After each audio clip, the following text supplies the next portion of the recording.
Quand vous louez les bateaux et que vous remontez le canal, vous appréciez le calme, la forêt. Moi, je suis un président de Copil Natura 2000 heureux. Je profite de ce site étant habitant du site.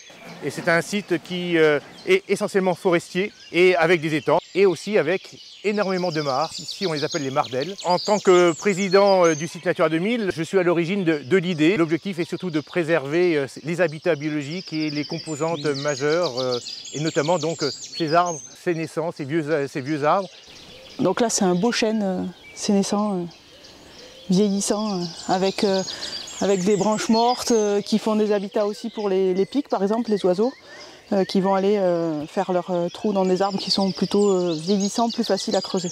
C'est un arbre qu'on a pris dans les arbres sénescents Natura 2000 et c'est un arbre qu'on a pris dans l'îlot parce qu'il a un beau diamètre et puis des traces de sénescence. On peut peut-être par exemple voir là-haut qu'il y a des fentes déjà abîmées, il a subi des déformations, il s'est recousu, ça fait des habitats pour des insectes par exemple. Donc c'est un contrat de 30 ans. On a répertorié à peu près 18 hectares et environ 950 arbres, comme ça, avec une petite plaque. Cette plaque, elle permet de savoir dans le temps que cet arbre il a été marqué en arbre sénescent, donc en arbre vieillissant Natura 2000, et donc il n'y a pas d'autorisation d'exploiter ces arbres-là. VNF a pu s'engager sur un contrat Natura 2000 arbres et îlots de sénescence. Ce type de contrat permet de valoriser et le patrimoine arboré et également des missions dans lesquelles VNF sont engagés, comme la préservation de la biodiversité, l'augmentation des différentes richesses qu'il peut y avoir sur son patrimoine. De travailler également avec le parc naturel régional de Lorraine a été très enrichissant d'un apport de connaissances communes avec des techniciens très compétents dans leur expertise.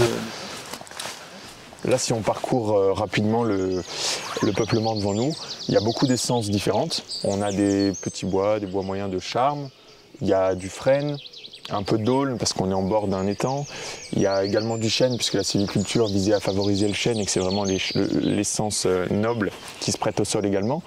On a quelques beaux fûts de hêtre, plus ou moins en bonne santé à cause du changement climatique aujourd'hui. Il y a également des alisiers. Voilà, il y a une grande diversité d'essences, une grande proportion de bois mort au sol. Dans le contexte actuel de changement climatique qui pose beaucoup de dégâts en forêt, ici on peut considérer qu'on est à un endroit où il y a une expérimentation aussi, c'est-à-dire qu'on va laisser un peu plus la forêt tranquille, hors sylviculture, et voir ce qu'elle va proposer spontanément, qui pourra peut-être être une réponse au changement climatique avec une variabilité génétique particulière, avec un équilibre naturel plus fort qu'ailleurs dans une forêt gérée.